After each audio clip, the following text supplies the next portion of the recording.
Hello students, कैसे हो आप सभी। होप आप सब ठीक होंगे। तो चलिए आज हम बात करते हैं addition of two rational number कि दो रैशनल नंबर अगर हमें दिए हुए हैं और उनको ऐड या सब्ट्रैक्ट करना है तो हम कैसे करेंगे। तो हम करेंगे addition of two rational number. Okay, तो रैशनल नंबर सबसे पहले बताते होता क्या है, पी बाय क्यू। कोई भी दो इंटीजर जो कि पी बाय क्यू की फॉर्म में है, मतलब न्यूमरेटर और डिनोमिनेटर में गिवन है, ठीक है, वो ये दोनों क्या है, इंटीजर्स होने चाहिए। और एक और कंडीशन है कि क्यू हमारे पास ज़ीरो नहीं होना चाहिए। तो चलिए एक एग्ज़ाम्पल से हम समझते हैं कि करना कैसे है। 2/3 प्लस 4/6 यहाँ पे हमने ले लिया, तो हम इसे कैसे सॉल्व करेंगे ये देखते हैं। देखिए यहाँ पे हमें 3 गिवन है, यहाँ पे हमें 6 गिवन है, तो हम क्या करेंगे, इस तरीके से 3 को लिखेंगे और यहाँ पे 6 को लिखा। देखिए 3 की किसकी टेबल में आता है, आप हमें बताइए। 3 जो होता है ना वो 3 की टेबल में ही आता है और किसी की टेबल में नहीं आता। तो हम कह सकते हैं कि 3 1 ज़ा 3, 3 1 ज़ा 3 होता है। 3 की टेबल में 3 कितने ज़ा आता है, 1 ज़ा आता है। ख़त्म, यहाँ बन आ गया, तो सब कुछ यहीं पे 3 का जो करना है वो ख़त्म हो गया। अब 6 की बात करेंगे तो 6 किसकी टेबल में आता है, 2 की टेबल में आता है। सबसे छोटा नंबर बताएंगे सबसे पहले, वो 2 की टेबल में आता है। कितने ज़ा आता है वो हम यहाँ लिख देंगे 3 ज़ा। अब हम 3 की बात करेंगे कि 3 किसकी टेबल में आता है, 3 आता है हमारा 3 की टेबल में। कितने ज़ा, 1 ज़ा। आ गया 1, यहाँ भी 1, तो हम इसको यहीं पे छोड़ देंगे। चलिए ये जो 3 है वो मैंने यहाँ लिख लिया, और ये जो 2 है वो हमने 2 × 3 की तरह यहाँ लिख लिया। देखिए अब 3 = 3 लिखा है और 6 को मैंने क्या लिख दिया, 2 × 3 की फॉर्म में लिख दिया।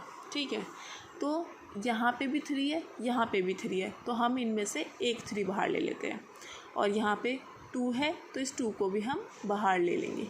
ठीक है, तो अब इनको हमें करना है मल्टीप्लाई, तो हमें मिल गया नंबर 6। तो अब यहाँ पे जो हम कह रहे हैं एलसीएम लेना है हमको इन दो को ऐड करने के लिए, तो हमें एलसीएम लेना है। अब हमें एलसीएम मिल चुका है ये 6, तो 6 आ गया। 3 की टेबल में 6 कितने ज़ा आता है बताइए, 2 ज़ा। तो जो 2 है ना उसको हम इसके साथ करेंगे multiply, 2 × 2 plus as it is मैंने कर दिया। 6 की टेबल में 6 कितने ज़ा आता है, 1 ज़ा, तो हम 1 × 2 करेंगे ऊपर जो न्यूमरेटर में गिवन है नंबर 4 उसके साथ। चलिए आगे सॉल्व करते हैं।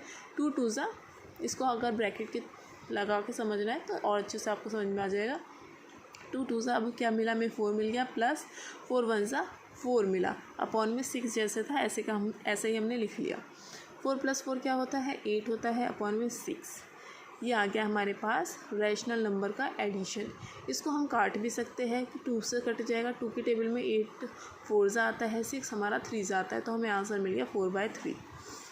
एक और एग्जांपल लेके मैं आपको समझाती हूँ, थोड़ा बड़ा नंबर इस बार लूँगी।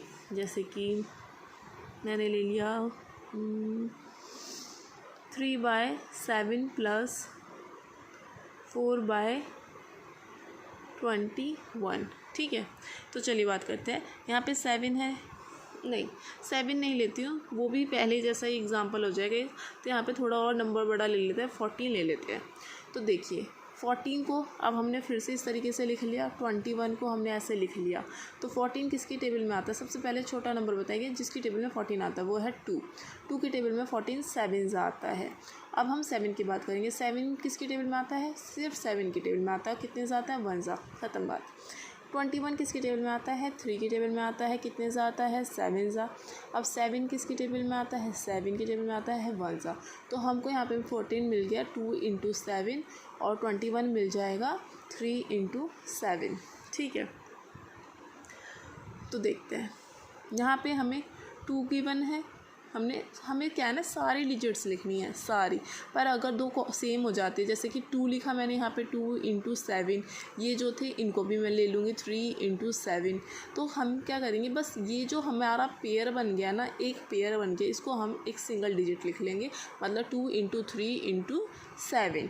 तो यही हमारे पास होगा एलसीएम, मतलब 7 3 ज़ा 21, 21 2 ज़ा कितना होता है 21 टू ज़ा हो गया हमारे पास 42। तो यहाँ पे जो एलसीएम आएगा वो आएगा 42। अब 14 की टेबल में 42 कितने ज़ा आता है, वो आता है 3 ज़ा। तो 3 को हम न्यूमरेटर में जो डिजिट है उससे हम करेंगे मल्टीप्लाई, मतलब 3 इंटू 3। और 21 की टेबल में 42 कितने ज़ा आता है, वो आता है 2 ज़ा। तो हम 2 को मल्टीप्लाई करेंगे 4 के साथ, 2 इंटू 4। ठीक है, अब ये 3 इंटू 3 हो गया हमारा, 3 3 ज़ा 9, और ये 4 2 ज़ा हो गया 8 अपॉन में 42 ना 9, और जो 8 है इसको हम करेंगे ऐड, मतलब मिल गया हमें 17 अपॉन में 42। अब देखिए 17 की टेबल में 42 आता है क्या, 7 2 ज़ा 14, 7 3 ज़ा 24, 7 4 ज़ा 28, नहीं आता है। ठीक है, तो यही है हमारा addition of two rational number. इसी तरीके से हमें सॉल्व करना है। थोड़ा ये चीज़ आप देख लीजिए कि यहाँ पे जो भी हमें नंबर्स मिलते हैं ना, हमें इन्हें एज इट इज़ लिखना है सारे नंबर, मतलब 2 इंटू 7, इसका भी 3, इसका 7, बस जो पेयर बन जाते हैं ना उसको हम एक सिंगल डिजिट ले लेते हैं। अगर यहाँ पे एक और 2 होता तो हम सिर्फ एक 2 लेते, बट अगर यहाँ पर 4 2 2 होते तो हमारे पास आ जाते 2 2। ठीक है, बट अगर हमारे पास 3 2 होते, मतलब जैसे कि हमारे पास होता 2 इंटू 2 इंटू 2, इस तरीके से, तो हम क्या करते, इसका एक पेयर ले लेते और ये सिंगल डिजिट को ऐसे ले लेते। ठीक है, चलिए, होप आपको समझ में आ गया होगा। अगर नहीं आया है तो मुझसे आप पूछ सकते हो, बाकी वैसे आ गया होगा समझ में। ठीक है, चलिए इस वीडियो को हम यहीं पे ख़त्म करते हैं। Thank you so much.